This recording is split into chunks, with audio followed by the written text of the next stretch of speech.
فجر کا آخری وقت طلوع شمس تک ہے۔ حضرت عبداللہ بن عمر رضی اللہ عنہ سے مروی ہے کہ رسول اللہ صلی اللہ علیہ وسلم نے فرمایا، نماز فجر کا وقت طلوع آفتاب تک ہے۔ صحیح مسلم۔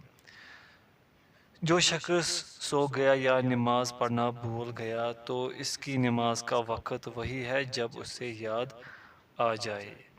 حضرت ابو قتادہ رضی اللہ عنہ سے مروی ہے کہ نبی صلی اللہ علیہ وسلم نے فرمایا، جب تم میں سے کوئی نماز پڑھنا بھول جائے یا سویا رہ جائے تو جب اسے یاد آئی نماز پڑھ لے۔ صحیح مسلم۔ حضرت انس رضی اللہ عنہ سے مروی ہے کہ نبی صلی اللہ علیہ وسلم نے فرمایا، جو شخص نماز پڑھنا بھول جائے تو جب اسے یاد آئے نماز پڑھ لے، اس کا کفارہ صرف یہی ہے۔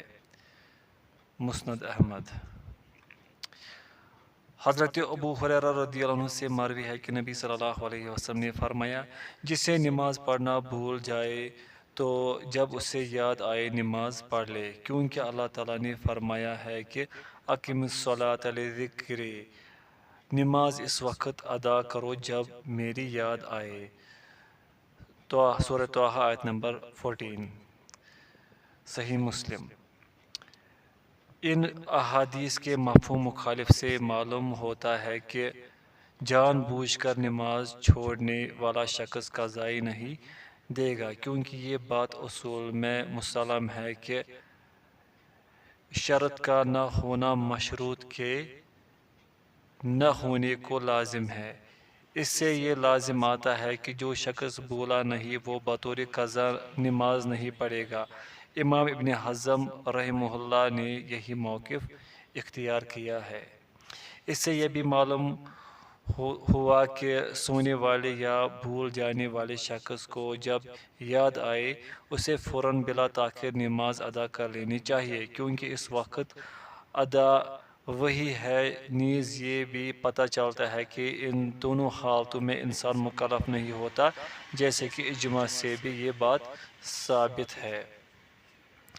جو شخص کسی عذر کی وجہ سے وقت میں صرف ایک ہی رکعت حاصل کر سکے تو اس کی مکمل نماز ہو جائے گی۔ واضح رہے کہ عذر کے سوا وقت پر نماز ادا کرنا فرض ہے، جیسے کہ حدیث نبوی ہے کہ نماز اس کے وقت پر ادا کرو۔ صحیح مسلم۔ مزید تفصیل آگے آئے گی۔ نووی رحمہ اللہ فرماتے، علماء کا اتفاق ہے کہ اس وقت طلوع آفتاب یا غروب آفتاب تک جان بوجھ کر تاخیر کرنا جائز نہیں۔ حضرت ابو ہریرہ رضی اللہ عنہ سے مروی ہے کہ نبی صلی اللہ علیہ وسلم نے فرمایا، طلوع آفتاب سے پہلے جس نے نماز فجر کی ایک رکعت پڑھ لی اس نے صبح کی نماز پڑھ لی، اور جس نے غروب آفتاب سے پہلے نماز عصر کی ایک رکعت پڑھ لی اس نے نماز عصر پڑھ لی۔ بخاری و مسلم۔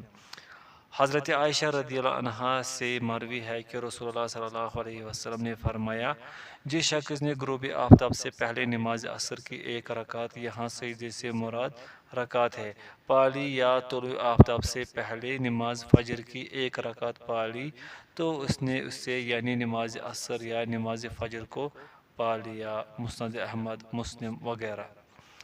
معلوم ہوا کہ نماز فجر اور نماز عصر کی ایک رکعت ان کے اوقات ختم ہونے سے پہلے حاصل کر لینا ایسا ہی ہے جیسے کہ مکمل نماز حاصل کر لی ہے۔ شافعی احمد رحمہ اللہ اسی کے قائل ہے۔ ابو حنیفہ رحمہ اللہ فرماتے ہیں، یہ صرف نماز عصر کے ساتھ خاص ہے، لہذا طلوع آفتاب سے نماز فجر باطل ہو جائے گی، خواہ ایک رکعت پہلے پڑھ لی ہو۔ ان کی دلیل وہ حدیث ہے جس میں طلوع آفتاب کے وقت نماز پڑھنے سے منع کیا گیا ہے، لیکن گزشتہ احادیث سے ممانعت والی حدیث کی تخصیص ہو جاتی ہے۔ راجح یقیناً امام شافعی رحمہ اللہ کا موقف راجح ہے، کیونکہ گزشتہ صحیح احادیث اس پر شاہد ہے۔ ابن حجر رحمۃ اللہ علیہ اسی کے قائل ہے۔ شوکانی رحمۃ اللہ اسی کو ترجیح دیتے ہیں۔ عبد الرحمن مبارک پوری رحمۃ اللہ یہی موقف رکھتے ہیں۔ ابن قیم رحمۃ اللہ انہوں نے اسی بات کو ثابت کیا ہے اور مخالفین کا قاطع رد کیا ہے۔ وقت پر نماز پڑھنا واجب ہے۔ حضرت ابو ذر رضی اللہ عنہ سے روایت کرتے ہیں کہ رسول اللہ صلی اللہ علیہ وسلم نے مجھ سے کہا کہ اس وقت تمہارا کیا حال ہوگا جب تم پر ایسے لوگ حکمران ہوں گے جو نماز فوت کر دیں گے یا نماز کو اس کے وقت سے مؤخر کر کے ادا کریں گے۔ کہتے ہیں کہ میں نے کہا آپ مجھے کیا حکم دیتے ہیں؟ تو آپ صلی اللہ علیہ وسلم نے فرمایا نماز اس کے وقت میں ادا کرنا، اور اگر تم ان کے ساتھ بھی نماز پالو تو پڑھ لینا، وہ تمہارے لیے نفل بن جائیں گے۔ صحیح مسلم۔ عفواً یہ صحیح مسلم کی یہ روایت ہے۔ حضرت علی رضی اللہ عنہ سے مروی ہے نبی صلی اللہ علیہ وسلم نے فرمایا اے علی 3 کاموں میں تاخیر نہ کرنا، نماز جب اس کا وقت آ جائے۔ یہ روایت ضعیف ہے لیکن شیخ البانی رحمہ اللہ نے اس کے معنی کو صحیح کہا ہے۔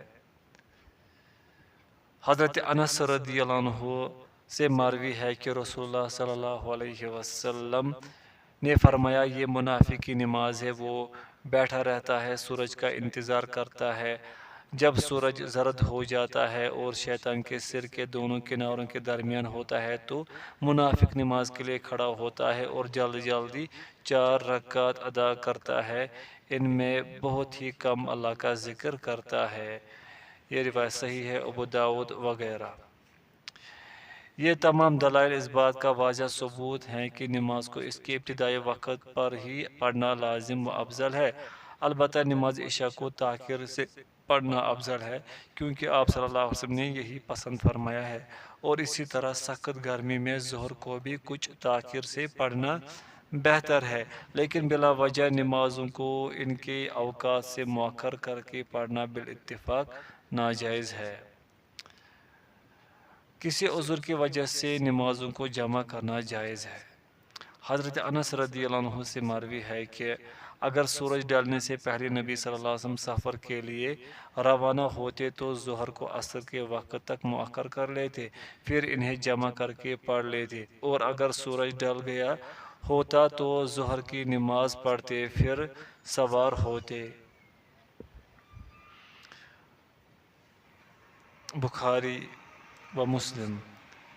ایک اور صحیح روایت میں یہ لفظ ہے اگر سورج ڈل گیا ہوتا تو ظہر اور عصر دونوں کو جمع کر کے پڑھتے پھر سفر پر روانہ ہوتے۔ یہ روایت صحیح ہے، ارواء الغلیل، ابو داؤد وغیرہ۔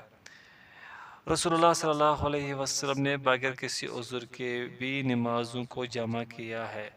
حضرت ابن عباس رضی اللہ عنہما سے مروی ہے کہ رسول اللہ صلی اللہ علیہ وسلم نے ظہر و عصر اور مغرب و عشاء کو مدینہ میں بغیر کسی خوف اور بارش کے جمع کیا، اور ایک روایت میں یہ ہے کہ بغیر کسی خوف اور سفر کے جمع کیا۔